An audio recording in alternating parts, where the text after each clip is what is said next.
Bonsoir à tous. Bienvenue au Centre Teilhard de Chardin. Pardon pour notre petit retard. Les embouteillages en région parisienne ne pardonnent pas. Mais merci de votre patience. Je m'appelle Dominique de Goul, je suis simplement le directeur du Centre Teilhard de Chardin.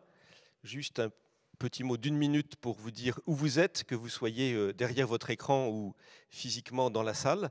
Le Centre Teilhard de Chardin est un lieu qui a été construit et voulu par l'Église catholique, à la fois les diocèses d'Île-de-France et la Compagnie de Jésus, pour être à la fois un lieu pastoral, donc qui accueille les aumôneries d'étudiants, des messes, et puis, et c'est ce que nous allons vivre ce soir, un lieu de dialogue entre le monde scientifique et le reste de la société, avec dans le reste de la société l'Église, mais pas seulement.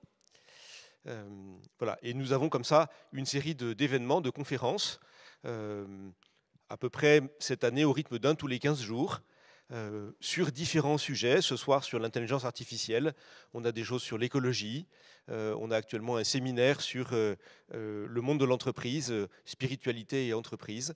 Voilà, différents sujets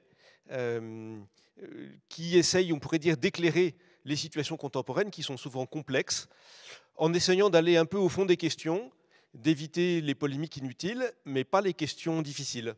Voilà, et d'attaquer les questions difficiles. Et je dirais, en profitant un peu de tous les courants de pensée. Le lieu est catholique. Toute personne qui est d'accord pour qu'il y ait des catholiques qui parlent avec lui est bienvenue pour parler ici. Voilà. Donc, bienvenue à tous. Et je passe la parole à Bertrand, qui va présenter l'intervenant et la conférence de ce soir. Bertrand Thirion, qui est notre responsable de notre groupe de réflexion intelligence artificielle. Bonsoir à tous. Je suis très heureux d'ouvrir cette saison de discussions scientifiques et spirituelles. L'éruption de grands modèles linguistiques comme ChatGPT il y a 2 ans a constitué une révolution dans nos modes de travail, dans notre économie, mais aussi dans notre conception de l'intelligence. Et ces machines, quand je vois ce que je fais ou ce que font mes collègues, parfois elles nous servent un petit peu de prête à penser ou de prête à parler. Elles servent à faire des discours. Et on peut se demander maintenant où se situe l'intelligence. Est-ce qu'elle est toujours bien chez nous? Peut-être qu'est-ce que l'intelligence? Alors ce sont des questions difficiles, éminemment difficiles, mais nous avons beaucoup de chance ce soir d'accueillir Daniel Andler pour en parler. Daniel Andler a d'abord été un mathématicien spécialisé en logique, mais qui s'est progressivement tourné vers la philosophie des sciences et de la connaissance. Et notamment la philosophie des sciences cognitives. Il s'est intéressé au rapport entre les sciences cognitives et les sciences sociales, les processus collectifs à l'œuvre dans les sciences et dans leur déploiement, donc la vie scientifique de manière plus générale, et puis également à l'œuvre dans les décisions de politique publique. Et enfin, il a un grand intérêt pour l'intelligence artificielle, donc qui réunit son goût pour les sciences dures et les sciences humaines. Il s'est également intéressé, et c'est important pour nous, pour ce centre, aux questions éthiques qui sont déclenchées par toutes les sciences. En termes de parcours, Daniel Andler a été maître de conférence à l'université d'Orsay. Donc on arrivait justement de la gare d'Orsay et on revoyait certains bâtiments connus et d'autres moins connus en arrivant sur le plateau. Mais également à Paris 7 et Paris Nord. Ensuite, il a été professeur de philosophie, en philosophie des sciences et de la connaissance à l'université de Lille, de Paris 10 et Paris-Sorbonne. Il a été également détaché comme directeur de recherche au CNRS, membre senior de l'Institut universitaire de France. Il était directeur adjoint du CREA dans les années 90, puis directeur du CREA, et entre-temps, il avait été directeur du Centre de philosophie et d'histoire des sciences de Nanterre. Il était enfin donc directeur de l'équipe d'accueil rationalité contemporaine à Paris-Sorbonne, avant de fonder et de diriger l'unité sciences, normes et décisions du CNRS et de Paris-Sorbonne donc de 2013 à 2015. Et donc depuis 2015, il est émérite de l'université Paris-Sorbonne. Alors il a été très reconnu dans ses contributions, puisqu'il est chevalier, entre autres choses, chevalier de l'Ordre du Mérite, chevalier de la Légion d'honneur et membre de l'Académie des sciences morales et politiques. Et puis, enfin, je voudrais juste conclure en disant qu'en mai 2023, donc il a publié un livre passionnant que je vous recommande, Intelligence artificielle, intelligence humaine, la double énigme. Et donc ce titre que nous avons retenu ce soir pour son intervention.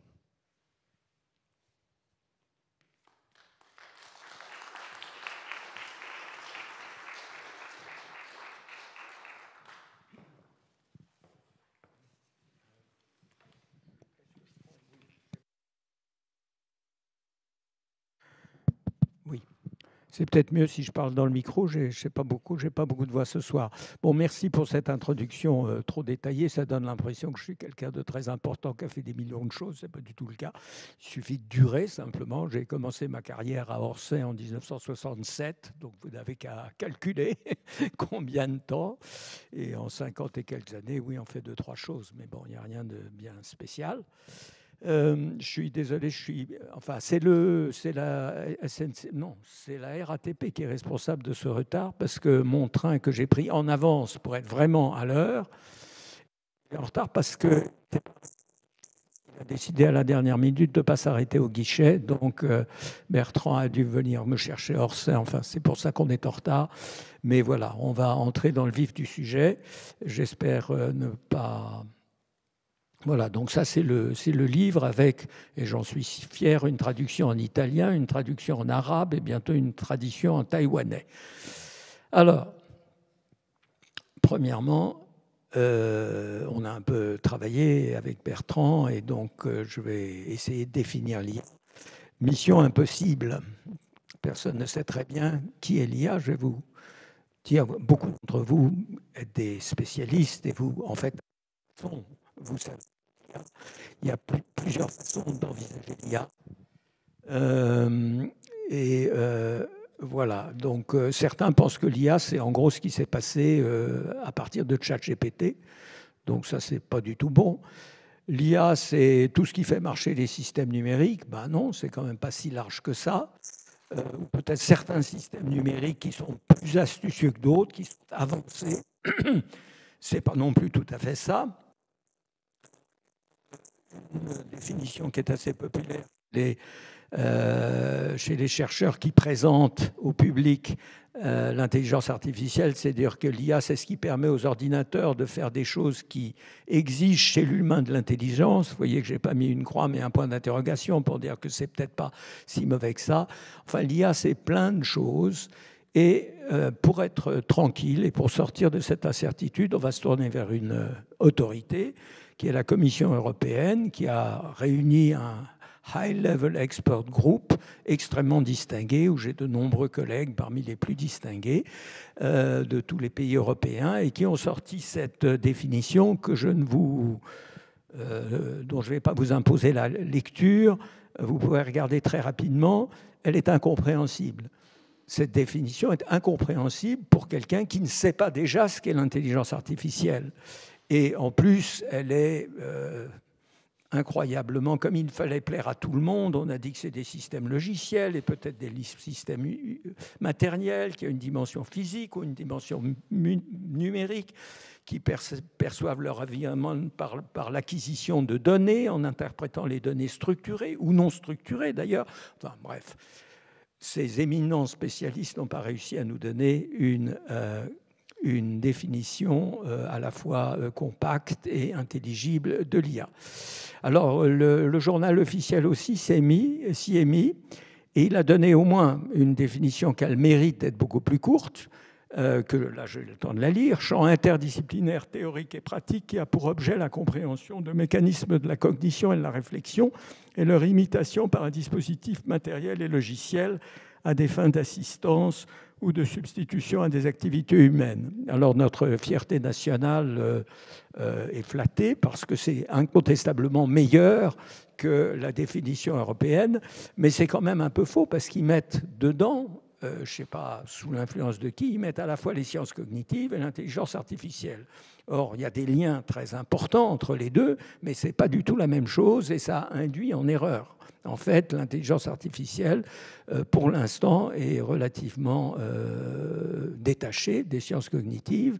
Elle devrait l'être moins, c'est une des recommandations qu'on peut faire, mais c'est sûrement pas ça. Alors moi, je vous propose, en première passe, de dire que l'IA a une définition historique, en fait. C'est tout ce qui est issu du projet ou du rêve historique formulé dans les années 50, à savoir le rêve d'une machine pensante, intelligente, au sens humain. Je lirai juste la deuxième citation, parce que je suis un peu en retard déjà.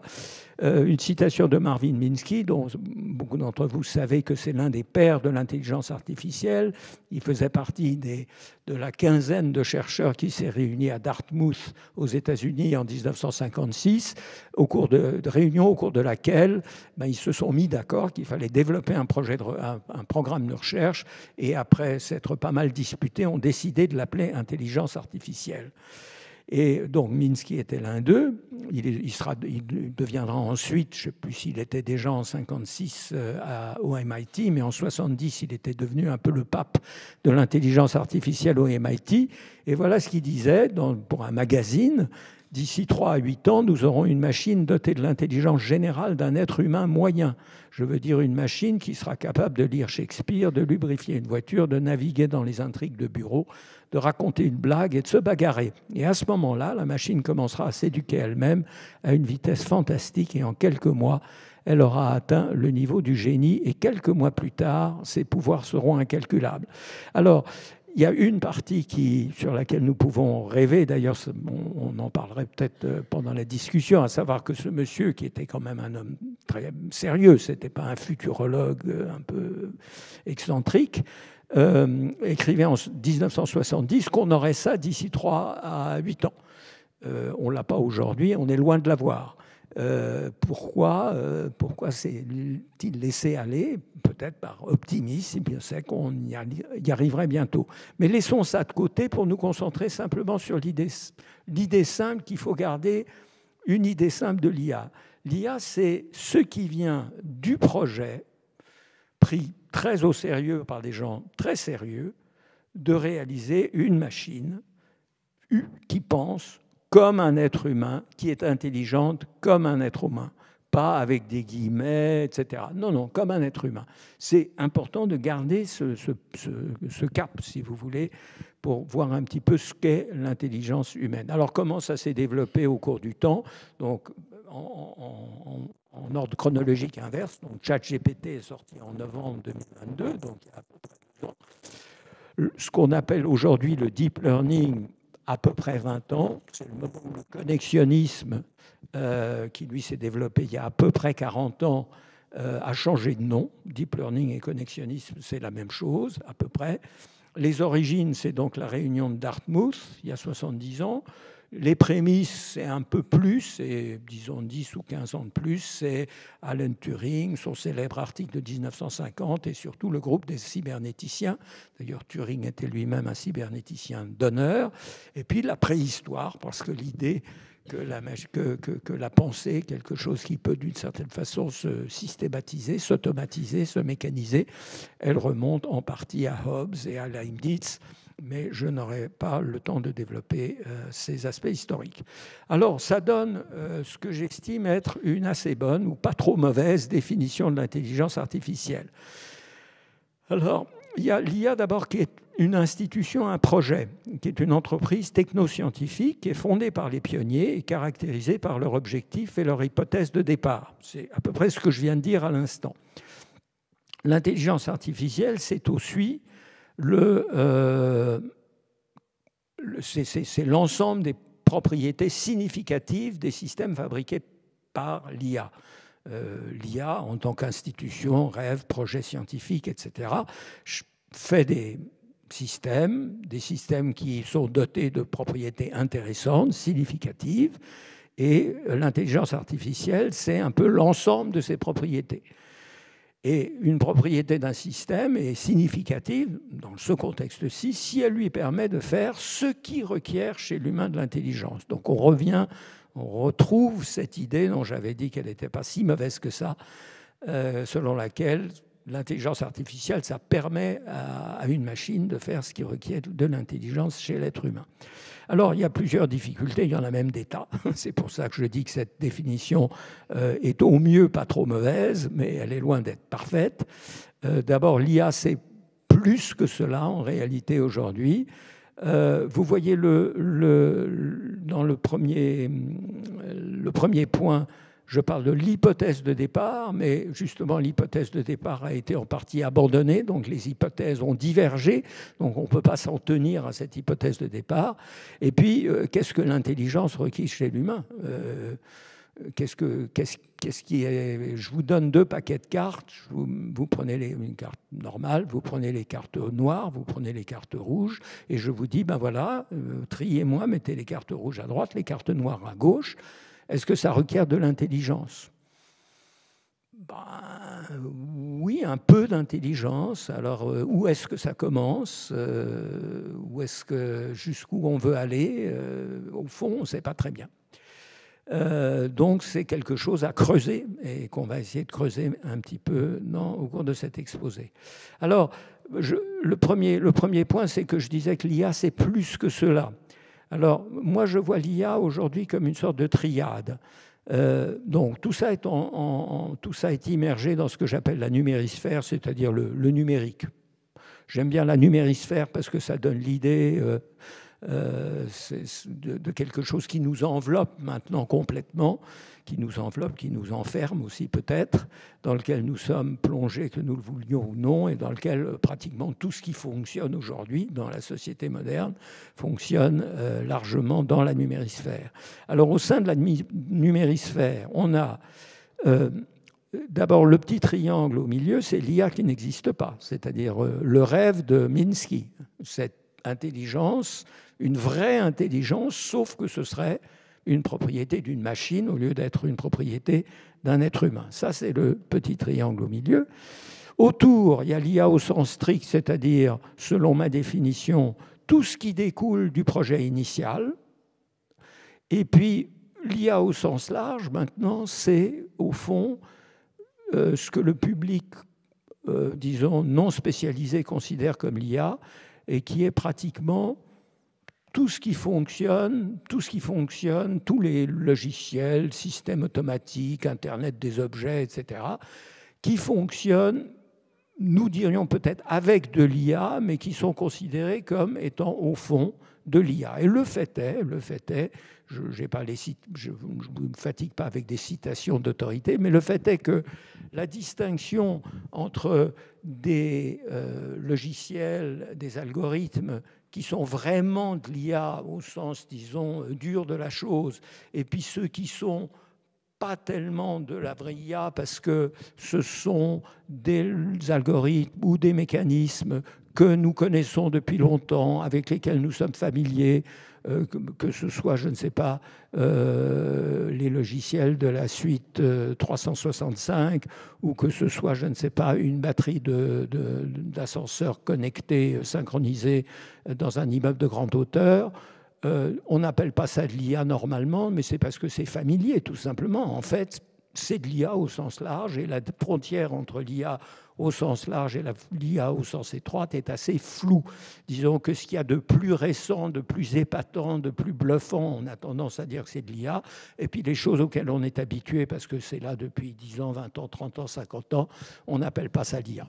Donc c'est ça, en fait, l'IA. Et vous voyez que ça a un côté extraordinairement flou et insaisissable. Donc l'IA est une espèce de, à la fois quelque chose d'extrêmement précis qui motive des entreprises extraordinaires sur ce plateau parmi vous, etc. Et en même temps, c'est quelque chose qui est difficile à circonscrire. Alors, comment est-ce qu'on développe ce programme ? Parce qu'il ne vous aura pas échappé que tout ça est assez vague, ça repose sur une notion d'intelligence qui est restée non définie, voilà un rêve qui n'est pas réalisé, ce qu'on fait en poursuivant ce rêve sans l'atteindre. Alors tout ça devient plus précis quand on regarde comment le programme se développe, en quoi ça consiste concrètement, quand on décide de faire de l'IA, de travailler à la réalisation de ce rêve, qu'on se place dans les années 1950 ou qu'on se place aujourd'hui dans les années 2020. Alors, il y a une chose importante, c'est que, en un certain sens, le rêve de Minsky, on l'a très vite mis de côté. On l'a mis de côté en faisant un geste qui est même antérieur à la déclaration de Minsky, largement, puisque c'est en 1950, c'est remplacer ce que j'appelle l'intériorité par le comportement.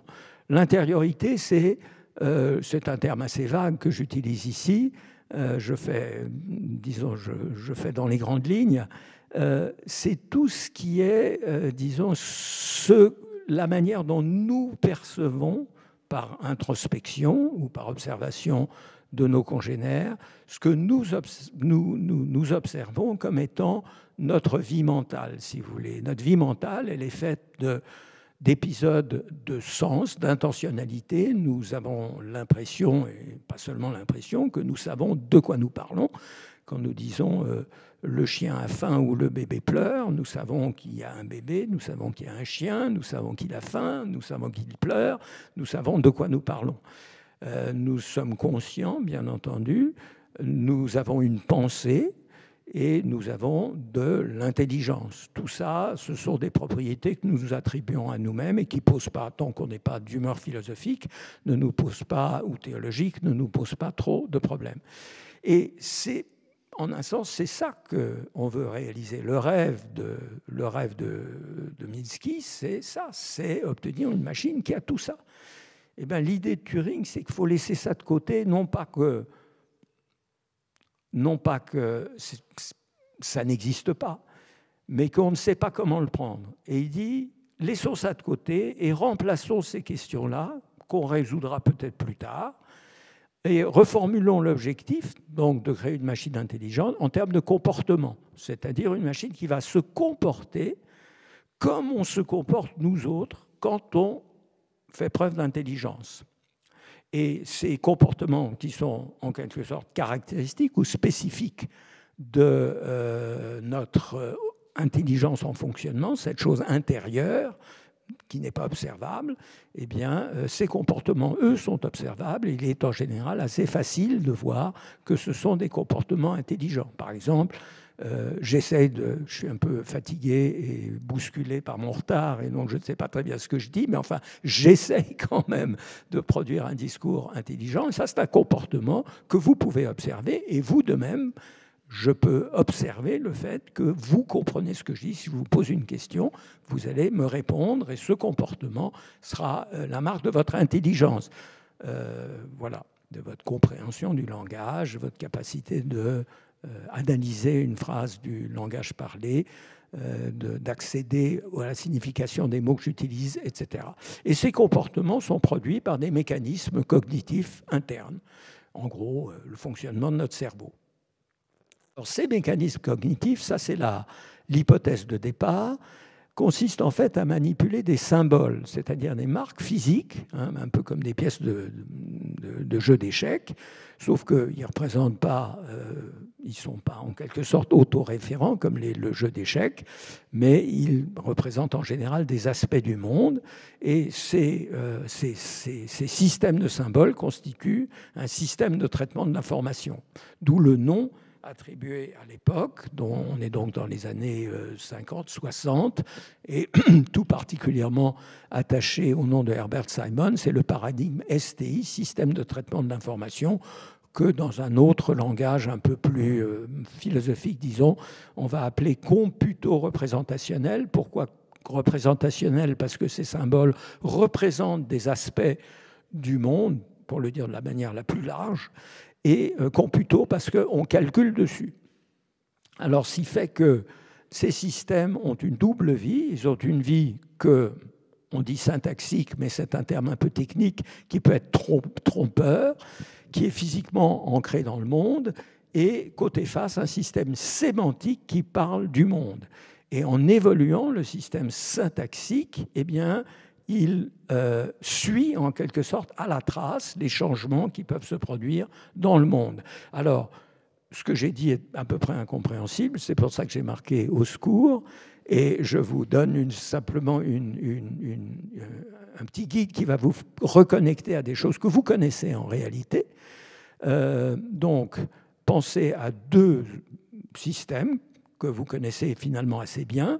L'esprit humain, quand il résonne, quand vous êtes en train de vous demander je ne sais pas comment vous allez rentrer à la maison ce soir, sachant que, je ne sais pas, le RERB est en panne, qu'il n'y a plus d'essence dans votre voiture. Vous allez trouver un autre système, vous allez prendre un vélo et vous allez suivre un certain itinéraire et vous allez arriver chez vous. Quand vous faites ce genre de choses, vous pensez, vous raisonnez. Et vous savez maintenant que les ordinateurs sont capables d'en faire autant. Et un exemple que j'aime bien, qui permet aussi de se représenter concrètement ce qui se passe, c'est l'exemple du contrôle aérien. Un contrôleur aérien, il manipule des symboles, en fait des strips, n'est-ce pas? Maintenant, ça s'est un peu modernisé, mais fondamentalement, il manipule des symboles. Il le fait d'une telle manière que quand il déplace ces symboles ou quand il joue sur ces symboles, il suit à la trace le trafic aérien, la partie du trafic aérien dont il est chargé. Donc, les avions effectifs qui arrivent, qui décollent, qui se croisent, qui se ratent, etc., c'est le monde. Et le contrôleur aérien n'est pas en contact direct avec le monde, il est en contact avec les représentations du monde, mais ces représentations sont systématiquement agencées en sorte que quand il bouge un symbole ou quand un symbole est dans telle ou telle position ou indique telle ou telle chose, eh bien, ça représente quelque chose dans le monde réel. Donc tout ça est complètement familier. Donc j'ai tort de passer, en un sens, j'ai tort de passer tant de temps là-dessus, mais d'un autre côté, il faut se rendre compte de l'effort intellectuel, de l'effort conceptuel extraordinaire qui a permis d'arriver à ça. Et nous sommes les produits, nous sommes qui utilisons des ordinateurs tout le temps, nous sommes les produits de cette révolution intellectuelle. En tout cas, c'est comme ça que le projet d'intelligence artificielle a démarré. Donc, la version, si vous voulez, qu'on appelle parfois symbolique du paradigme STI, la cognition, en gros, l'intelligence, les mécanismes fondamentaux de l'intelligence, c'est une forme de logique généralisée. Donc, il y a deux choses à faire. Côté pile, comprendre comment la cognition humaine parvient à raisonner. Ça, c'est le programme des sciences cognitives. Et de ce point de vue-là, la définition du journal officiel avait une certaine pertinence. Et côté face, reproduire ce fonctionnement sur un ordinateur. Que l'exercice que se sont imposés, que se sont proposés les créateurs de l'intelligence artificielle, donc on parle des années 50, 60, 70, mais ça continue de manière plus souterraine, j'y viens tout de suite. L'idée la plus simple de ce fonctionnement a deux aspects, c'est que on regarde la manière dont les êtres humains résolvent des problèmes, s'acquittent de tâches intellectuelles, que ce soit trier des cartes entre rouge et noir, ou que ce soit gagner aux œufs d'échecs, ou mettons de dames, ou à la bataille navale, ou au jeu très à la mode à l'époque, les tours de Hanoï, ou le jeu de Marienbad, le jeu des allumettes de Marienbad. On regarde comment l'être humain s'y prend. Une fois qu'on en a une idée suffisamment précise, eh bien, on peut l'écrire sous forme de ce qu'on appelle aujourd'hui un programme informatique, un algorithme. On fait tourner le programme informatique sur la machine, et si elle donne le résultat voulu, par exemple si elle gagne à la bataille navale ou au jeu des allumettes de Marienbad, eh bien, on a, premièrement, une bonne théorie de la manière dont les êtres humains fonctionnent sous forme d'un programme, et d'autre part, une machine qui est intelligente, en ce sens limité, certes, mais non négligeable, qu'elle est capable de gagner au jeu de Marienbad. Alors, ce programme, qui est donc le programme, donc jusque dans les années 70, quand il fallait faire un exposé un peu général sur l'intelligence artificielle, on disait ça. Et on disait, voyez, ça marche pas mal, on est très content, et ça ira de mieux en mieux, on va prendre des choses de plus en plus compliquées, peu à peu, on va avoir des ordinateurs de plus en plus intelligents, au sens où ils s'acquittent de tâches intellectuelles, de raisonnement, de plus en plus complexes, de plus en plus variées, nombreuses, etc. Simplement, il se trouve que ça n'a pas très bien marché, pour des raisons dans lesquelles je n'entre pas maintenant, qui sont très très intéressantes, mais on ne peut pas tout faire en un exposé. Et il y a un changement de paradigme assez violent, à vrai dire, qui est le passage du paradigme symbolique au paradigme que j'appelle encore aujourd'hui, même si le terme est un petit peu dépassé, connexionniste. Donc ça s'est fait, disons, vers la fin des années 70, au milieu des années 80, et le changement est assez radical. Et donc j'ai indiqué en rouge, justement, sur cette transparente, sur ce transparent, j'ai indiqué les changements fondamentaux parallèles, n'est-ce pas, qui caractérisent ce tournant.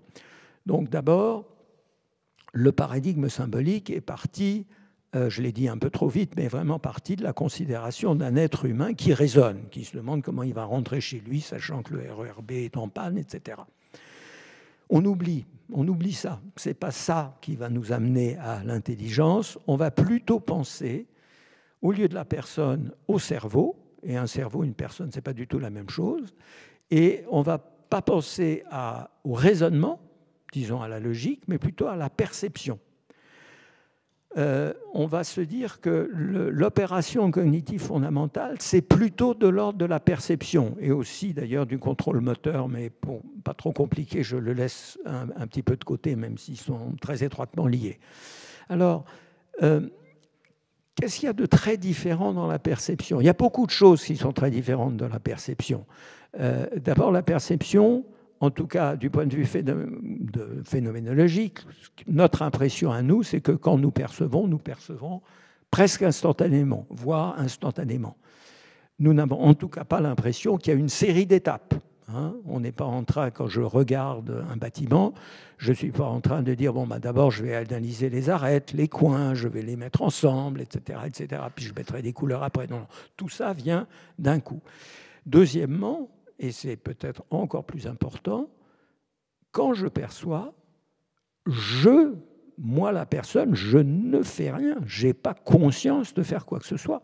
D'ailleurs, qu'est-ce que je pourrais faire? Ou bien je reconnais le visage de ma mère, ou bien je suis vraiment très abruti et je ne le reconnais pas, mais en tout cas, je n'ai pas le choix. Ou bien c'est ma mère, et je ne sais pas comment je l'ai reconnue, mais je l'ai reconnue. Et de la même manière, je ne sais pas si je me souviens du nom de ma mère, elle s'appelle Marie, mettons, le nom me vient, j'ai un accès lexical à ce nom, mais je ne fais pas d'effort, sauf dans les cas qui m'arrivent à moi de plus en plus souvent en raison de mon âge, où j'ai oublié, non pas le nom de ma mère, je vous rassure, mais le nom de tel ami très cher, et je ne me souviens pas comment il s'appelle. Et puis je fais un effort, mais cet effort ne consiste pas à raisonner. Comme vous savez, c'est quelque chose de très différent. On est là devant une sorte d'attente, comment s'appelle-t-il, et puis ça vient ou ça ne vient pas. Donc ce sont des informations. Alors, non, il y a. Qu'est-ce que fait le cerveau? Nous ne pensons pas que c'est un miracle. Quand le cerveau quand je reconnais le visage de ma mère ou d'un très cher ami, je sais que le cerveau a fonctionné d'une certaine façon. Je le sais notamment parce que si à la suite d'un coup sur la tête ou d'une l'absorption de substances très particulières, je perds la tête littéralement, alors il se peut que je n'arrive pas justement à reconnaître le visage de mon ami. Donc il y a un travail, mais ce travail est fait par le cerveau et il consiste à manipuler non pas des pensées conscientes de manière séquentielle, les pensées qu'on a quand on raisonne pour rentrer chez soi, etc., mais des informations qu'on peut appeler subpersonnelles ou infrapersonnelles, qui sont non conscientes et qui sont plutôt qui ressemblent, qui sont du même ordre que les informations dont on peut imaginer qu'elles sont traitées par le cerveau lui-même. Des informations que les neurones, si vous voulez, traitent et qui n'ont aucun rapport direct avec les informations que nous traitons en tant que personnes conscientes. Alors, donc, c'est vraiment très, très différent. Et ce qui est aussi très différent, donc c'est le troisième aspect, c'est que au lieu de prendre la machine de l'ordinateur habituel, l'architecture classique de von Neumann, qui est étroitement associée à toute la conception de l'intelligence comme raisonnement dont je parlais initialement, on remplace cet ordinateur de von Neumann qui traite l'information séquentiellement et qui acquiert ses compétences à partir de règles qui lui sont communiquées par l'opérateur humain. Et on construit des réseaux de neurones qui sont des systèmes d'unités très simples, qui sont interconnectés, qui fonctionnent en parallèle et qui vont acquérir leurs compétences, non pas à partir des instructions que vont donner le programmeur, mais que nous allons dresser en les exposant à des quantités astronomiques d'exemples, on les dresse littéralement. On leur dit, voilà, ça c'est un chien, qu'est-ce que tu dis? Il dit n'importe quoi parce qu'au début il ne sait rien, donc on le corrige, on lui dit non, non, c'est faux, c'est un chien. Et peu à peu, en modifiant les poids synaptiques, c'est-à-dire l'influence que les différents neurones exercent les uns sur les autres, et il va finir par trouver les bonnes réponses et être capable d'identifier des images. Alors, il y a dans cette affaire-là deux choses. C'est vraiment le moment le plus important, à mon avis, sur le plan de compréhension fondamentale de ce qui se passe en ce moment en intelligence artificielle. Beaucoup de gens, il n'y a pas de reproche à leur faire, ont encore l'idée que l'intelligence artificielle, c'est une forme de programmation assez peut-être sophistiquée, ce qui consiste dans lequel le programmateur dit: toi, la machine, quand tu arriveras à tel point du calcul, tu feras ceci, et dans tel autre point du calcul, si une autre condition est réalisée, tu feras cela. Donc, une programmation classique, comme on a plus ou moins les uns et les autres appris à en faire. Ce n'est pas du tout ça. Donc ça, c'est vraiment important. Et je crois que cette distinction entre le personnel et l'infrapersonnel, c'est aussi la distinction entre je calcule, ou je dis à la machine comment calculer, et puis ça calcule. Le cerveau, ça calcule. Ce n'est pas moi qui calcule, c'est mon cerveau qui calcule. Alors, ça vaut pour bien comprendre le passage d'un paradigme à l'autre en intelligence artificielle. Oublions la parenthèse, c'est pour ceux qui connaissent un petit peu cette littérature, mais ce n'est pas la peine de m'y attarder maintenant parce que je prends du retard. Mais c'est une leçon épistémologique générale. C'est-à-dire que quand vous passez du niveau de description, oui, il y a une chose que j'ai oublié de dire. Le connexionnisme, il ne va pas simplement expliquer la perception comme ça. Le connexionnisme prétend que tous les mécanismes cognitifs sont du même type, y compris le raisonnement. Alors, que se passe-t-il? Je viens de dire qu'il faut oublier le raisonnement. Non, il faut l'oublier provisoirement au niveau de la description de ce qui se passe mécaniquement, si vous voulez. Mais cette mécanique, c'est ce qui fait avancer aussi le raisonnement, au sens où un moteur fait aussi avancer une voiture. Vous pouvez aller de Paris à Orsay en voiture, vous avez une description, c'est le déplacement Paris-Orsay, mais sous cette description, il y a un mécanisme qui est, mettons, le moteur électrique ou le moteur à explosion qui fait tourner la machine, etc., etc. Et de la même manière, le paradigme connexionniste ne se contente pas de modéliser la perception, le contrôle moteur et des choses de ce genre, il fait aussi, il prétend aussi expliquer le raisonnement. Mais, disons, il l'explique à un niveau qui est en quelque sorte un niveau microscopique. L'équivalent en physique, ce serait la distinction entre le niveau macroscopique, par exemple la thermodynamique, et le niveau microscopique, la mécanique statistique. En physique, on est habitué à ces changements de niveau. Il faut s'habituer à un changement de niveau de la même sorte en matière de cognition. Et puis, il y a une autre distinction aussi, c'est qu'il peut y avoir une image, donc ça c'est le philosophe Wilfrid Sellars qui a beaucoup insisté là-dessus, il y a une image manifeste du monde, vous avez l'impression de raisonner, puis il y a l'image scientifique qui est le cerveau qui fait le boulot là-dessous et qui n'est pas accessible, qui est accessible éventuellement à la description scientifique, qui n'est pas accessible à la description en termes de langage courant. Alors, toutes ces définitions nous font sans arrêt revenir à l'intelligence humaine. Oui, voilà. Et donc, mais est-ce qu'on la comprend bien? C'est un peu l'autre énigme finalement qu'il faut résoudre. Voilà, merci Bertrand. C'est effectivement ça. Dans mon titre, j'ai dit l'intelligence artificielle et l'intelligence humaine, la double énigme. Alors, effectivement, une énigme, c'est celle de l'intelligence humaine. On va essayer d'en parler. Je ne vais pas la percer entièrement, mais j'espère vous donner quelques idées. Et l'énigme relative à l'intelligence artificielle, j'aurai peut-être probablement pas le temps d'y revenir, donc je vous dis tout de suite, il y en a plusieurs, mais l'énigme qui m'intéresse le plus, c'est la suivante, que l'intelligence artificielle fait des progrès extraordinaires. Extraordinaires. Ça n'a pas été toujours le cas. Il y a eu de mauvaises périodes où ça n'avançait guère, où ça s'enlisait un peu, etc. Mais incontestablement, l'intelligence artificielle, surtout depuis 15-20 ans, a fait des progrès extraordinaires. Et pourtant, selon moi, mais c'est un point de vue qui n'est pas partagé par tout le monde, elle ne se rapproche pas de l'intelligence humaine. Donc à la fois, elle vise l'intelligence humaine, elle fait des progrès, mais elle ne s'en rapproche pas, de la même manière qu'un chien qui court vers la Lune ne rattrape pas la Lune. En un sens, il progresse, mais il ne rattrape pas la Lune.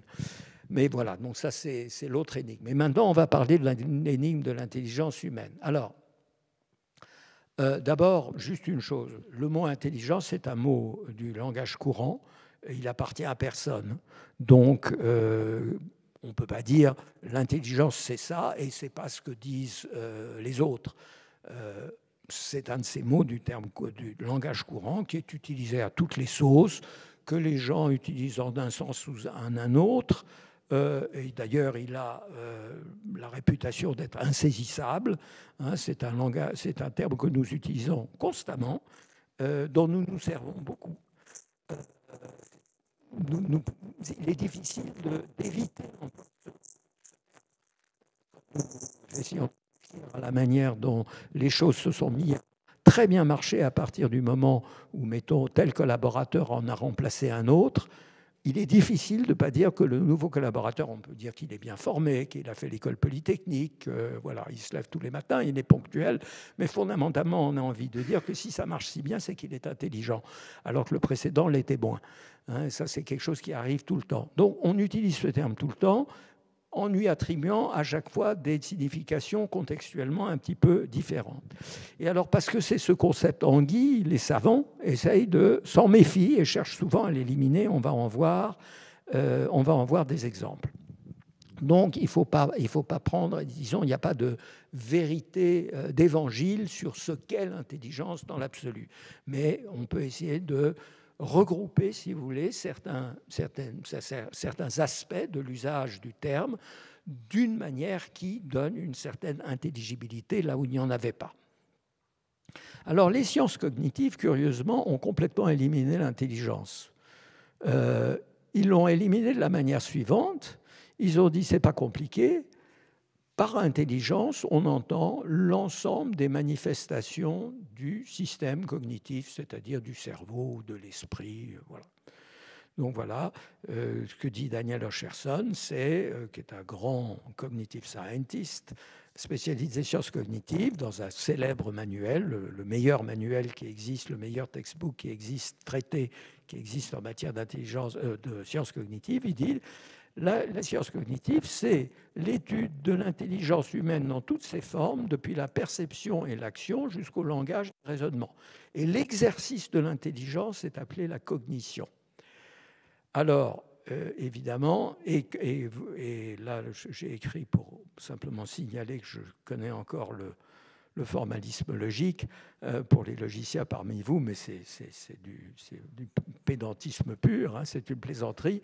Ce que je veux dire simplement dans cette formule logique apparemment compliquée et savante, c'est tout simplement que si on ouvre aujourd'hui un manuel de sciences cognitives, on ne trouvera pas de chapitre sur l'intelligence. L'intelligence, c'est le tout, si vous voulez.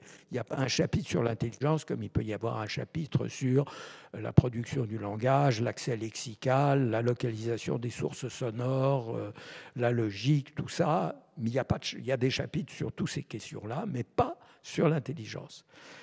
Donc l'intelligence, si vous voulez, a disparu au profit de ses constituants. Les constituants de l'intelligence, ce sont ces mécanismes cognitifs précis consacrés à telle et telle chose.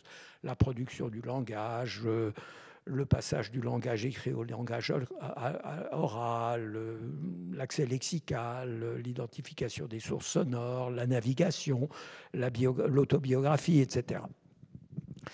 Donc, les sciences cognitives sont très contentes d'éliminer l'intelligence, et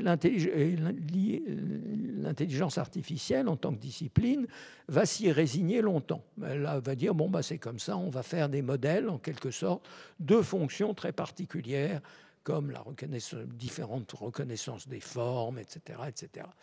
Alors, la psychologie de l'intelligence, elle, qui est très curieusement séparée, enfin assez distincte comme courant scientifique de l'intelligence des sciences cognitives, alors qu'on pourrait dire qu'elle devrait en faire partie, mais ce n'est pas le cas. Et il y a un certain nombre de psychologues scientifiques qui s'intéressent à l'intelligence. Cette discipline est réapparue il y a une vingtaine ou une trentaine d'années. Et en général, l'intelligence est définie comme la partie de comme la capacité de résoudre des problèmes, avec différentes clauses annexes, des problèmes relativement difficiles, les problèmes qui sont résolus relativement rapidement, par des méthodes relativement élégantes, etc. Mais fondamentalement, c'est la capacité de résoudre des problèmes.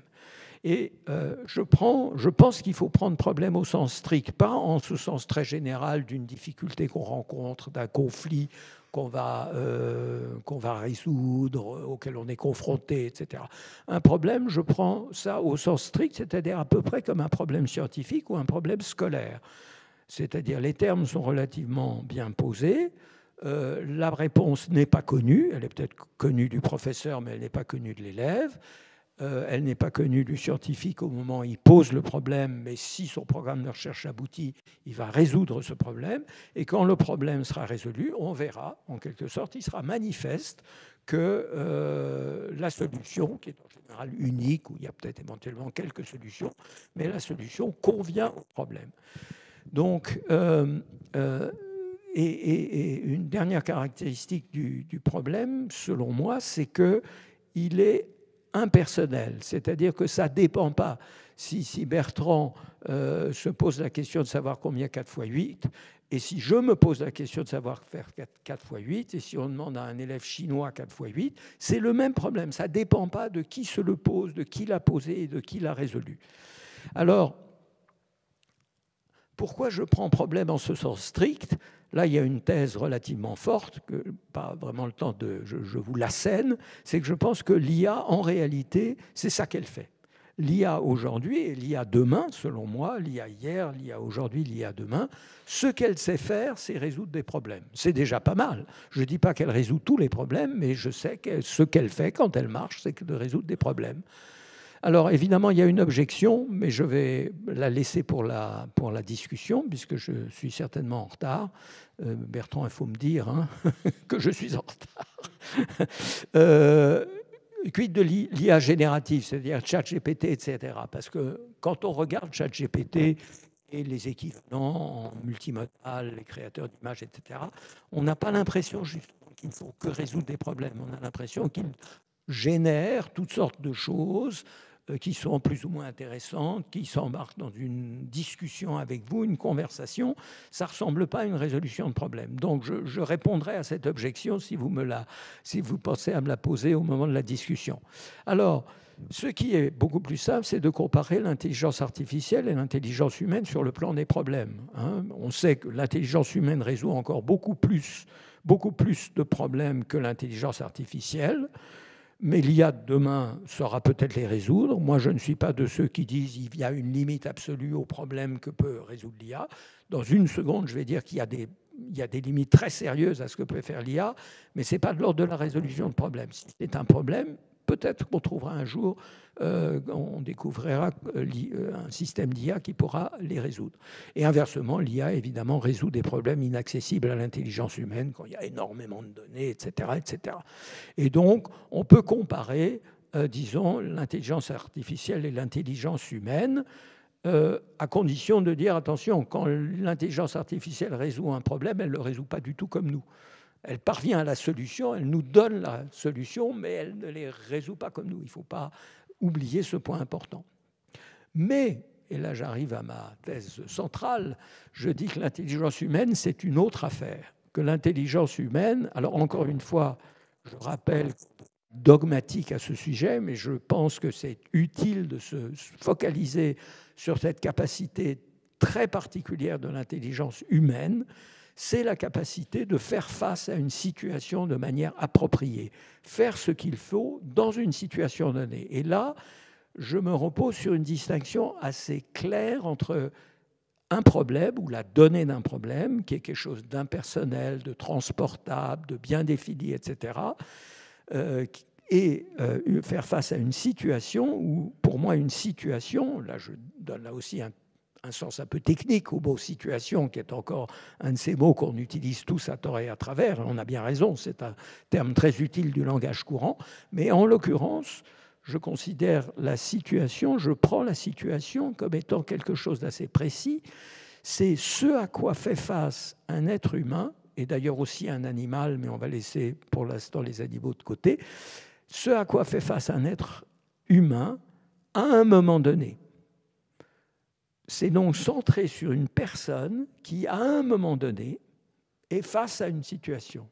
Il est entouré dans son environnement, il y a un certain nombre d'éléments dans sa mémoire, dans ses objectifs, dans ses intentions, etc. Et il doit faire quelque chose, il y a quelque chose à faire, et il essaye de le faire le mieux possible.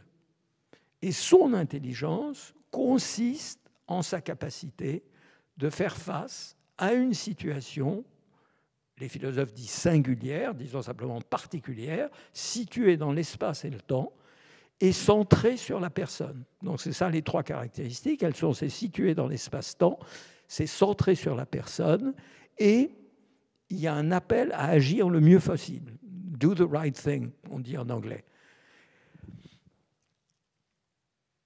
Voilà, c'est ce que je viens de dire.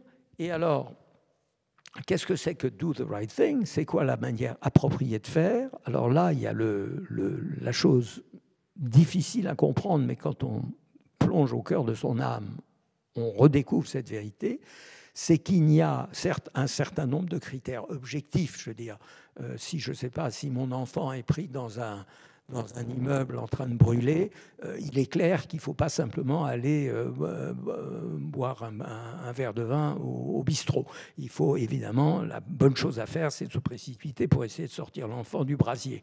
Donc il y a évidemment un certain nombre de contraintes objectives. Mais il n'y a pas que des contraintes objectives.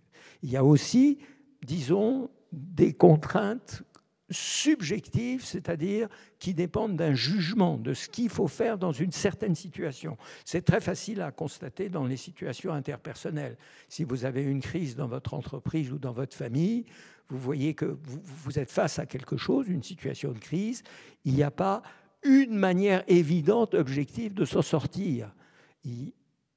Vous allez gérer la situation de manière plus ou moins intelligente et vous allez porter un jugement qui ne sera peut-être pas le même au moment où vous agissez et au moment où vous demanderez le lendemain ou un an plus tard si vous avez agi de la meilleure manière possible.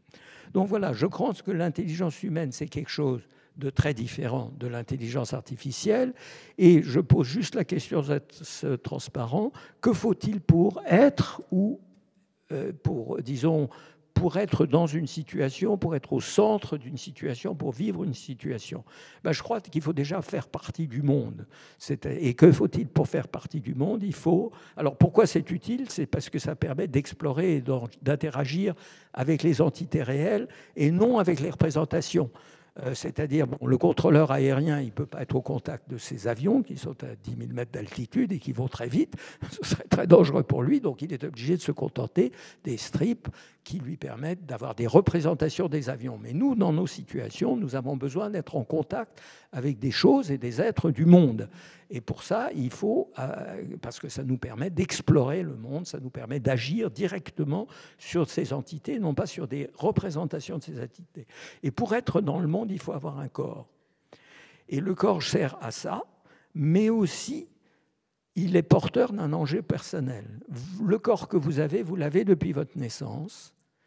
Et comment dire, vous assurer de la survie et du bon état de votre corps, c'est un souci que vous avez depuis le premier jour, même si vous n'êtes pas très conscient à ce moment-là, jusqu'à maintenant. C'est l'enjeu fondamental, c'est le maintien de l'intégrité du corps physique, mais aussi éventuellement corps moral. Et le corps est porteur d'un soi, et c'est ce qui fait que quand vous êtes face à une situation, c'est vous qui êtes face à cette situation. Bertrand et moi, on pourrait être dans la même situation en un certain sens, mais ce ne serait pas vraiment la même parce que ce serait sa situation qui traite avec ses moyens, ses souvenirs, ses objectifs, etc. Et moi, la mienne. Voilà. Et pour un système d'intelligence artificielle qui est privé d'un corps, les situations n'existent pas. Donc la conclusion, c'est que l'IA ne peut éventuellement se substituer à l'intelligence humaine qu'à condition, et une fois que l'agent a choisi de problématiser la situation d'une certaine manière. Donc l'agent problématise la situation, parfois il y arrive, parfois il n'y arrive pas, parfois il la problématise correctement et parfois pas du tout correctement. Ça, c'est son intelligence qui est en jeu. Une fois qu'il a formulé un problème dont il espère que la solution amènera donc à une issue positive de la situation, l'intelligence artificielle peut à ce moment-là prendre le relais. Donc ça, c'est le schéma, si vous voulez, d'un attelage intelligence humaine, intelligence artificielle. Alors, on a vu arriver la notion de jugement, la notion de corps, l'homéostasie, si vous ne l'avez pas dit comme ça, c'était l'idée. Bien sûr. Et donc vient à ce moment-là la question de la décision, de l'éthique. Que fait-on? Alors, que fait-on en particulier vis-à-vis du monde de l'IA qui est un petit peu envahissant? Oui. Alors, je vais vous demander de très rapide. Faire partie rapidement. Mais oui, je sais. Discuter. Mais bien entendu, voilà. Alors, il y a un énorme domaine qui s'appelle l'éthique de l'IA, et qui a consisté essentiellement à se donner des tas de principes. Donc il y a des recommandations, il y a des chartes, il y a des codes, des ébauches de lois, etc. Et une bande de chercheurs ont compté 200 chartes avec plein de principes.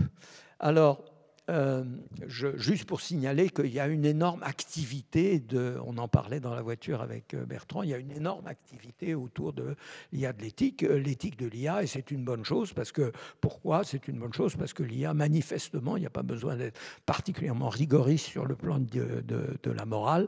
On se rend compte que l'IA est dangereuse, est efficace et parfois utilisée de manière qui est franchement pas éthique. Alors, comme dans la bioéthique, quand on s'est rendu compte de ces dangers éthiques que présente la biomédecine, la recherche médicale, on a décidé de formuler des principes qui sont comme ça des lois fondamentales de la recherche biomédicale.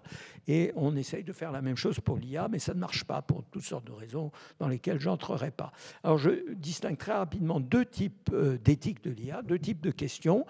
Je dirais l'éthique interne, ce que l'IA doit être, c'est-à-dire ce que font les ingénieurs, les fabricants, les développeurs, si vous voulez. Ils doivent faire certaines choses ou pas. Donc ça, c'est l'éthique interne. Et puis l'éthique externe, quand et comment on peut ou on doit utiliser ou pas des systèmes d'IA.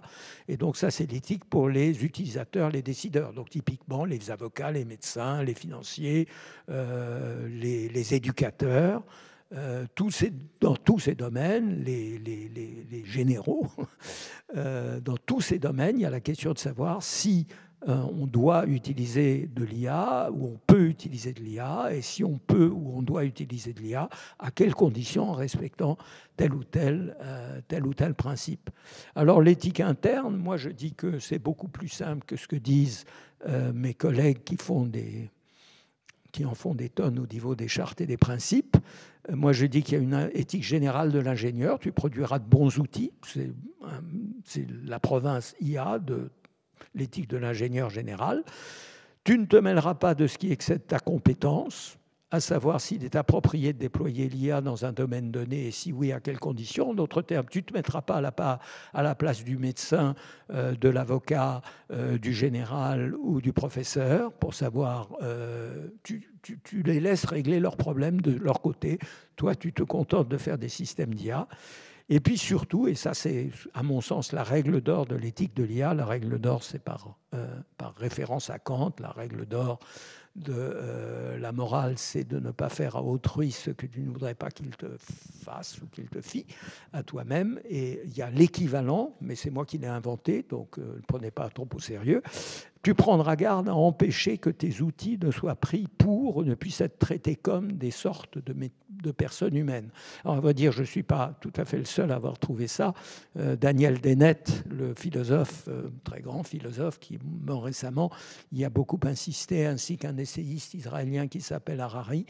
Ils ont aussi décidé que la pire des choses, c'est de faire passer des systèmes d'IA pour des personnes, et Dennett compare le trafic des fausses personnes au trafic de la fausse monnaie. La fausse monnaie détruit la confiance de la monnaie, ce qui fait s'effondrer le système économique. Et de la même manière, la fabrication et la traite ou le commerce des fausses personnes et la porte ouverte à une falsification générale des rapports humains, ce qui n'est quand même pas une petite chose.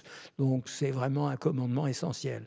Du côté de l'éthique externe, c'est-à-dire ce que les utilisateurs doivent ou peuvent faire et à quelles conditions, voilà. La première chose, c'est qu'il faut comprendre les systèmes existants. Et là, il est très important de se rendre compte qu'il y a des choses que les ingénieurs savent et que nous n'arrivons pas à comprendre. Il y a les choses, alors ils sont prêts à nous le dire, mais la communication scientifique, le public understanding of science, ce n'est pas donné. Donc les gens s'escriment à essayer d'expliquer au public et aux utilisateurs ce que sont les systèmes d'IA, quelles sont leurs limites, comment ils sont fabriqués, etc. Mais la communication passe plus ou moins, mais enfin quand même, elle passe quand même un peu. Mais ça, c'est quelque chose d'absolument essentiel. Il faut que les gens sachent, comprennent mieux, en tout cas, qu'ils ne comprennent actuellement ce que sont les systèmes d'IA. Un problème, c'est que les ingénieurs, il y a des choses qu'ils savent et qu'ils ne nous disent pas, parce qu'il y a le secret industriel. Et il y a beaucoup de choses cachées, à mon avis. Et puis, il y a ce que les ingénieurs ne comprennent pas eux-mêmes. Il faut savoir que l'intelligence, les effets d'intelligence qui sont obtenus par les systèmes actuels, les tout derniers, ChatGPT, etc., eh bien, ils ne sont pas entièrement compris, y compris par ceux qui le fabriquent. Ils sont tombés dessus par hasard, de manière empirique, et ils sont incapables d'en donner un compte-rendu. Voilà. Mais nous franchirons un jour ces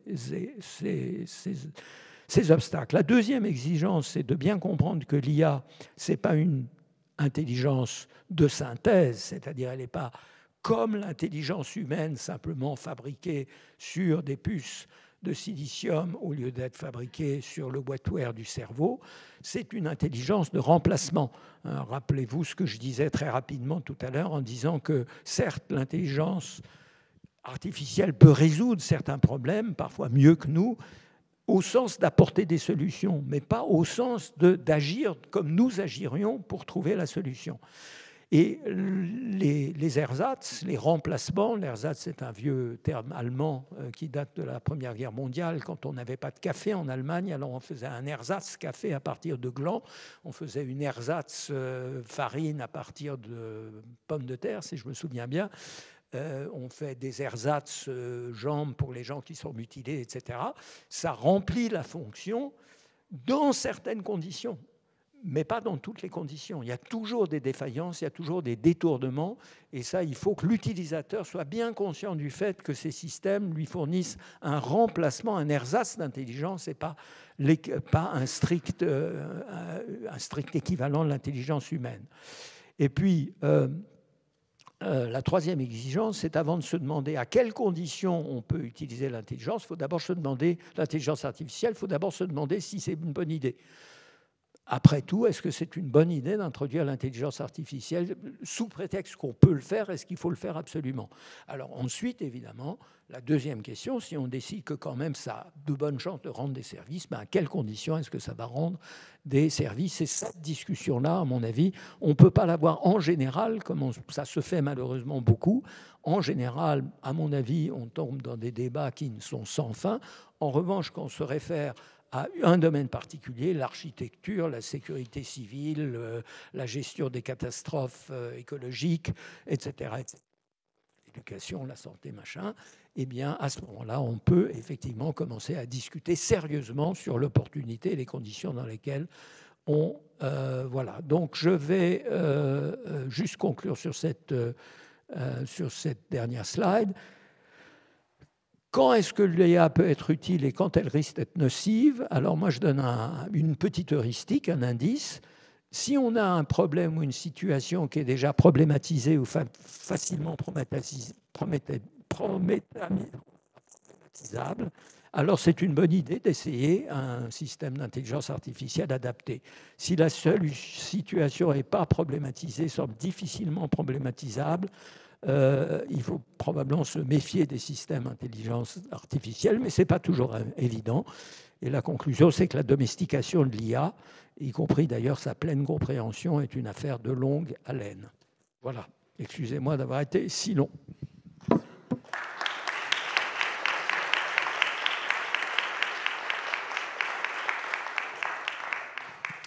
Merci beaucoup pour ces mots très clairs, très précis.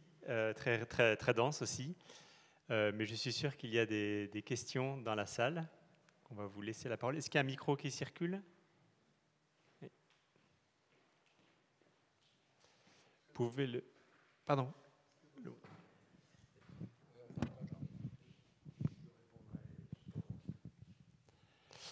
Peut-être que moi, je pourrais lancer une première réflexion sur les aspects éthiques pour rester un peu sur ce dernier point.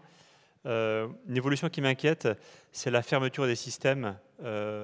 OpenAI, bien mal nommé, ferme donc ce système ChatGPT. On ne sait pas sur quelles données ça a été entraîné, etc. On ignore pas mal de secrets, on ignore même l'architecture de GPT-4, mettons. Et donc ça, c'est une évolution inquiétante. Est-ce qu'il faudrait qu'on s'en saisisse davantage pour... à forcer légalement les industriels à ouvrir plus leurs produits. Oui, je crois qu'il n'y a pas de doute. Effectivement, l'évolution d'OpenAI que je suis avec passion, c'est devenu une manie chez moi. Il y a tout le temps des scandales à OpenAI et puis ces transformations sont très significatives. Enfin, OpenAI qui a commencé pour produire des systèmes d'IA qui sont bons pour l'humanité, qui resteront toujours au service du meilleur pour toute l'humanité, est en train de se transformer complètement. Et c'est effectivement très inquiétant. Alors je pense que tous les efforts actuels, même s'ils sont un peu brouillons, et je les ai critiqués, etc., tous ces efforts sont nécessaires. Et disons que par moments, je suis assez inquiet, je dois dire.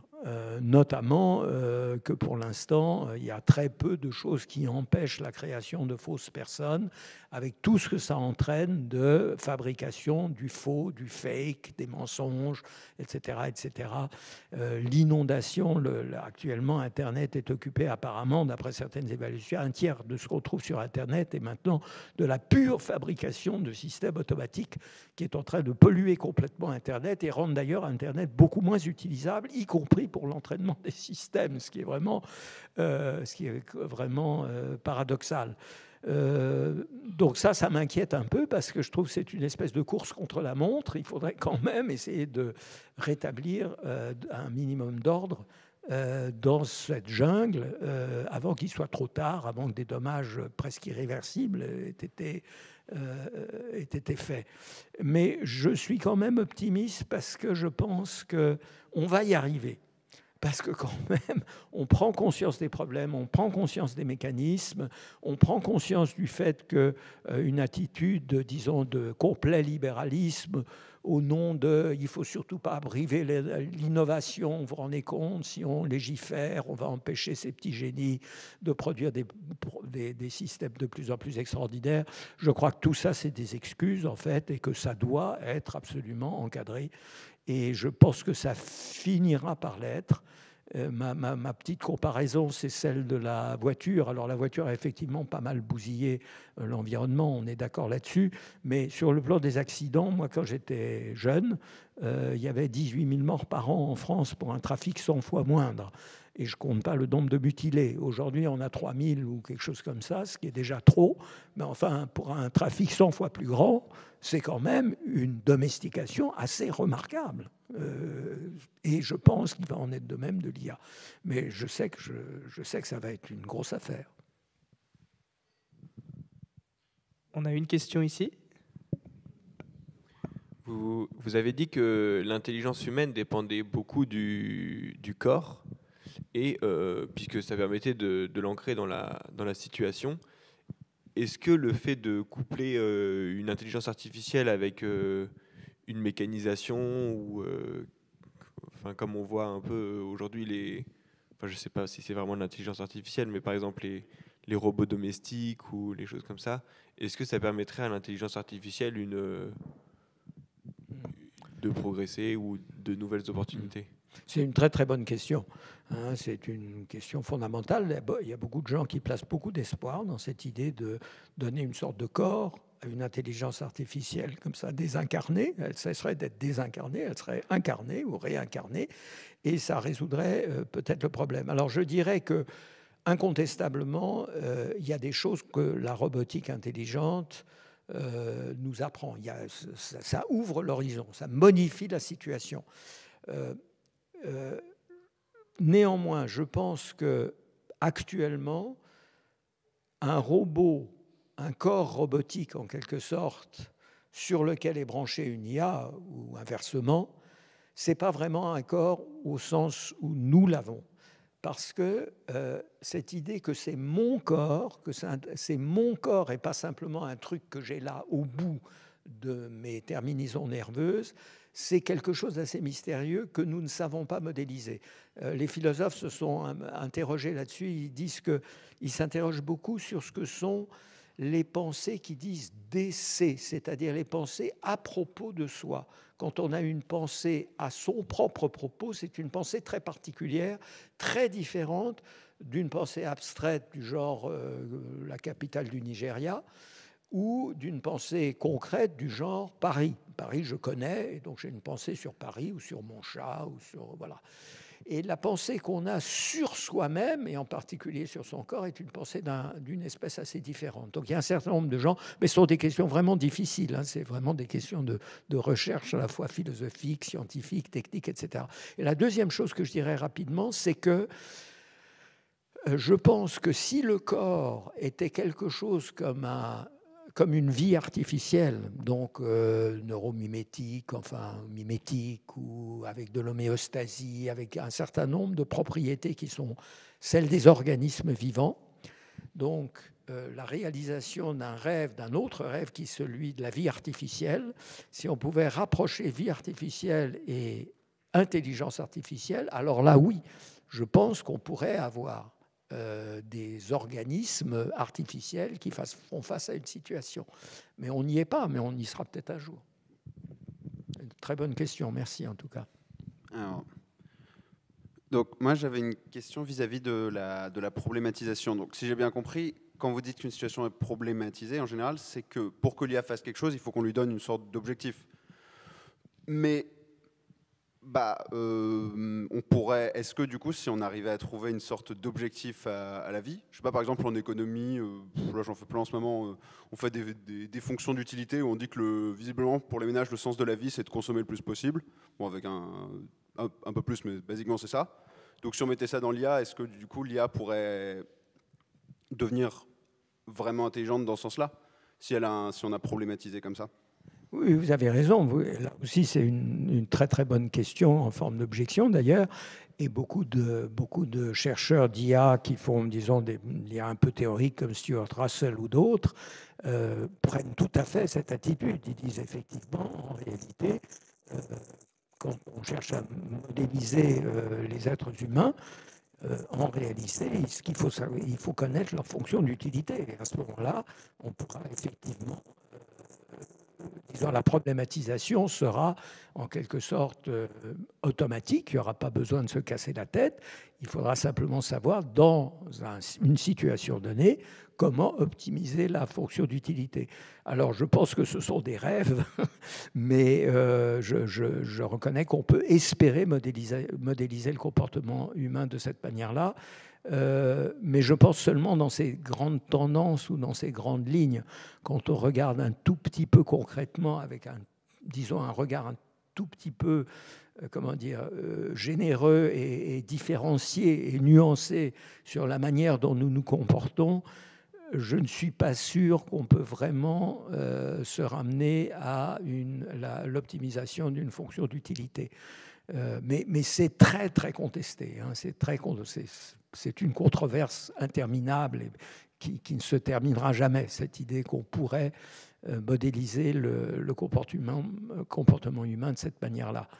Je pense que ça n'est pas le cas, mais voilà, il faudrait plus de temps pour défendre cette idée. En tout cas, elle est tout à fait défendable. Enfin, mon idée est défendable, mais la vôtre aussi.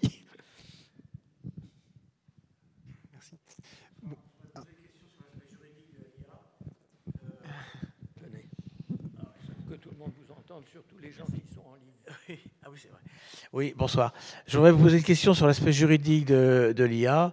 Le gouverneur de Californie s'est récemment opposé à une loi rendant les concepteurs de l'intelligence artificielle responsables des résultats de leur machine. Qu'est-ce que vous en pensez ?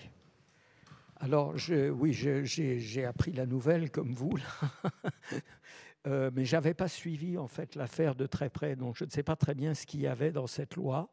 Mais je pense que ça fait partie de cette dialectique infernale de dire que le gouverneur a été approché par toute la bande de Silicon Valley qui lui ont dit attention, si vous passez la loi, ça va nous brider, on va perdre la compétition contre la Chine, on va perdre la compétition contre nos concurrents et c'est pas bien. Et si vous nous aviez fait ça il y a 10 ans, eh bien, vous n'auriez pas de ChatGPT, vous n'auriez pas toutes ces merveilles. Et je pense que, alors, il y a peut-être du vrai, c'est-à-dire ça dépend ça dépend des détails de la loi qu'il s'agissait de passer. Mais encore une fois, je crois que c'est vraiment beaucoup de l'auto-justification. En fait, je crois qu'il faut, comme je l'ai dit, il faut légiférer. Peut-être ce n'était pas tout à fait la bonne loi, mais je pense surtout que les raisons de l'interdire, de lui opposer un veto, sont plutôt de mauvaises raisons. Bonsoir. Je reviens aux thématiques des questions précédentes sur la vie, etc. Donc on a tous envie de croire qu'il y a quelque chose de différent dans l'intelligence humaine par rapport à l'IA, mais finalement, comment est-ce que vous répondez au positivisme qui dit qu'après tout, le corps humain n'est fait que de processus et il n'y a aucune raison qu'on ne puisse pas copier ces processus?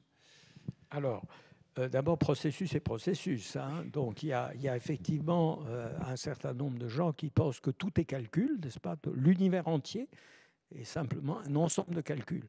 Et en particulier, donc, effectivement, les processus humains, mais d'autres pensent que non, que notamment, il y a disons, que ce qui est à la base du développement et de la survie d'un organisme, ce n'est pas du tout des processus numériques, ce sont des processus continus d'un genre complètement différent. Mais les sceptiques de votre genre, je les connais. Il n'y a pas moyen de les convaincre. C'est encore une de ces controverses interminables. Mais il y a une chose qu'on peut dire, c'est qu'on n'est pas au commencement du début, d'une esquisse, d'une ébauche, d'une hypothèse de travail, de comment on s'y prendrait. Il n'y a rien. Il n'y a rien. Qu'est-ce que vous avez à me montrer en la matière? Donc théoriquement, on peut se battre pendant des années sur la question de savoir si tout est calcul ou pas. Et ce sont de bonnes discussions. Je ne suis pas d'ailleurs un virtuose de ce genre de choses. C'est trop difficile pour moi. J'ai une petite tête, mais je suis un petit peu ces discussions. Mais surtout, je pense qu'en pratique, le jour où vous viendrez avec un bon programme de recherche finançable, par exemple, eh bien, je commencerai à me dire que peut-être vous avez raison. Mais pour l'instant, à mon sens, vous n'avez pas le plus petit commencement d'un début d'une idée de comment vous y prendre.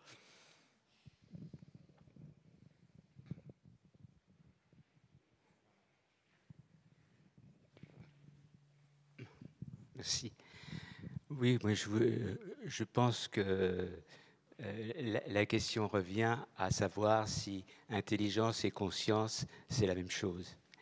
Moi, je crois par exemple que quand vous appuyez le doigt sur la main, vous avez mal. Quand vous appuyez le doigt sur la main très fort, vous avez mal. Est-ce que c'est de l'intelligence d'avoir mal? Non. Mais la machine la plus complexe du monde, vous ne pourrez pas lui faire quelque chose qui soit l'équivalent du mal ou du bien, du bien-être ou du mal-être. Or, la chose la plus importante pour l'homme, c'est comment il va. Quand vous voyez quelqu'un, vous lui dites comment ça va. Hein, et ça va bien ou ça va mal. Mais ça, la machine, elle ne sait pas. S'il y a quelque chose qui s'appelle le sensible, et ce sensible, quand vous parlez justement de la différence entre le numérique et puis l'analogique, le sensible est pour moi de l'ordre de l'analogique. On ne sait pas finalement ce qui, dans la matière, produit ce sensible, mais il n'est pas de l'ordre, à mon avis, du mécanique, du numérique, de l'algorithme. Il est quelque chose de très spécifique. Non, merci pour votre intervention. Il y a là aussi, disons que ça termine, c'est pas complètement concluant parce que vous pouvez imaginer que ce qui vous apparaît introspectivement ou phénoménologiquement comme un sentiment de malheur, de mal-être, comme le contact désagréable, quand vous vous brûlez, ou quand vous vous coupez, ou quand vous êtes fâché avec votre fils, etc. En réalité, de manière sous-jacente, en réalité, il y a des processus numériques qui se manifestent, disons, à un niveau émergent, à un niveau macroscopique, comme ce sentiment de mal-être ou même de conscience. Alors là aussi, ce sont des discussions un petit peu sans fin, tout à fait intéressantes, mais je n'en attends pas une conclusion rapide. Je ne pense pas qu'on va rapidement s'en sortir. Alors, n'oubliez pas, d'autre part, dans ce film 2001, c'est ça, Hal, comme si je me souviens bien, parce que je l'ai vu qu'une fois il y a 40 ans, donc j'ai oublié, mais on me dit que Hal se sent vraiment très mal au moment où il commence à s'éteindre. Il a le sentiment de la mort qui s'approche. Alors évidemment, ça n'est qu'une fable cinématographique, mais le cinéaste avait en réalité consulté un certain nombre d'experts de sciences cognitives de l'époque et d'informatique, et ce n'était pas si invraisemblable que ça. Et donc, phénoménologiquement, je suis d'accord avec vous. Mécanistiquement, au niveau mécanistique disons, du niveau causal, de ce qui fait que finalement vous éprouvez ce sentiment de malaise, tout ça se passe quand même dans votre cerveau. Ce cerveau est peut-être malgré tout modélisable par un système numérique complexe, avec ou non de l'analogique. Et donc, il n'est pas tout à fait exclu que cette sensation numérique se rapproche d'une sensation humaine. Mais je ne le pense pas je ne le pense pas intuitivement, mais aussi parce que je crois que ce qu'on n'aura jamais du côté de l'intelligence artificielle, c'est autre chose qu'une normativité objective, la normativité du thermostat, si vous voulez. Alors je pense que l'être humain est mystérieusement détenteur d'une normativité qui, sans être arbitraire, je préfère la vanille au chocolat, est néanmoins une normativité non réductible à une différence purement physique comme celle de l'écart de température. L'exemple étant la normativité éthique ou la normativité esthétique. Voilà des normativités dont beaucoup de gens estiment qu'elles sont irréductibles, mais c'est un C'est un mystère, ou alors vous prenez ça comme comme vous vouliez le faire, monsieur, en un sens un peu différent, comme une donnée fondamentale de l'humain. C'est que nous sommes siège d'une normativité irréductible. On arrive dans les arrêts de jeu de cette conférence et de ce dialogue. Je vais donner rapidement la parole pour une dernière question, avant de laisser Bertrand conclure. Il y a une question devant là. Bon. Une aussi derrière, pardon. Je suis désolé, on ne va pas pouvoir prendre tout le monde, mais peut-être on aura la possibilité d'échanger après, autour d'un petit verre de l'amitié. Bonjour, merci. Apprendre, c'est une chose, et c'est très bien, mais nous sommes des êtres imparfaits, et nous faisons des erreurs. Et donc ma question, c'est est-ce qu'une SIA peut désapprendre une chose telle qu'un biais, par exemple discriminatoire? C'est dur pour les êtres humains, enfin pour les êtres conscients de désapprendre certaines choses. Et on parle beaucoup d'acquérir plus, mais qu'est-ce qui se passe si on s'est trompé? Oui, c'est une bonne question. Alors, il se trouve qu'un des problèmes techniques pour les réseaux de neurones, et il y a des gens ici qui connaissent ça beaucoup mieux que moi techniquement, c'est que si on s'y prend mal, en fait, ils oublient. Justement, mais c'est pas un oubli souhaitable, c'est un oubli en quelque sorte involontaire. Ils sont saturés. Les nouveaux exemples qu'on leur présente leur font oublier, perdre leur capacité initiale. C'est pas du bon oubli. Nous, on a un bon oubli, un oubli écologique en quelque sorte. C'est une bonne chose d'oublier les choses, c'est une bonne chose de désapprendre, de se déprendre, effectivement.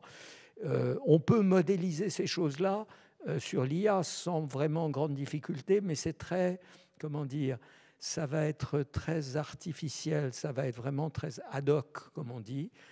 C'est vraiment sur mesure et ça n'entre pas dans une explication naturelle du fonctionnement de ces systèmes. Mais vous avez raison, ça fait partie de ces propriétés, disons, de niveau supérieur, de l'être humain conscient, critique, autonome. Il y a toutes sortes de choses. Pour moi, ce qu'il y a de plus important, c'est que l'être humain est capable d'initiative. Et cette initiative, ça, c'est quelque chose que je ne vois pas dans les systèmes d'IA, sauf évidemment, encore une fois, un semblant d'initiative, mais pas une véritable initiative. Et alors, en face de moi, j'ai des naturalistes purs et durs que je respecte et que j'aime bien, qui vont dire mais non, mais l'être humain non plus n'est pas capable d'une initiative vraiment originaire. Merci pour ce dernier propos.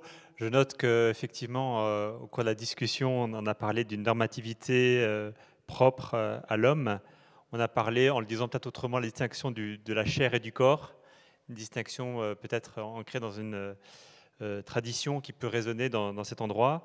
Et puis peut-être finalement le mystère de l'homme avec sa capacité d'initiative dont on vient de parler. Donc c'est intéressant de voir qu'on a pu, sans parler de spiritualité, aborder quand même des notions où la tradition de ce lieu, représentée par ce lieu, est aussi présente. En tout cas, notre devoir, c'est de vous remercier pour ces explications extrêmement riches, mais extrêmement claires. Je dois dire que le livre m'a fait le même plaisir de cette très grande clarté du propos, dense et clair. Donc voilà, je vous recommande absolument de lire ce livre. Et puis voilà, on doit vous remercier pour cette soirée passionnante et pour toutes les pistes que vous nous avez proposées, qui sont très riches, très complexes. Voilà. Merci à vous et merci pour les questions qui étaient vraiment très passionnantes. Voilà.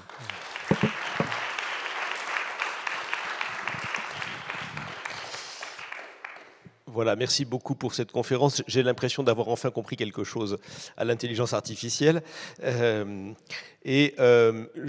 D'ailleurs, si pour les gens qui sont dans la salle ou ceux qui sont de l'autre côté de l'écran, s'il y en a que la question passionne, on a un groupe de réflexion intelligence artificielle dont vous avez le responsable ici. Donc voilà, Bertrand, n'hésitez pas à lui en parler. Quelques annonces pour la suite. D'abord, mardi prochain, 8 octobre, à 19h, donc pas à la même heure qu'aujourd'hui, selon le même dispositif en présentiel et à distance, nous recevons Benoît Algan. Benoît Algan est un polytechnicien, cofondateur d'une association qui s'appelle Lutte et Contemplation. les deux mots semblent se faire un peu de courant électrique entre les deux. Voilà, quelqu'un qui est très engagé dans les questions sociales et écologiques et qui en même temps est ancré dans sa spiritualité chrétienne et veut essayer de nous parler de comment les deux sont peut-être compatibles ou pas, il nous le dira.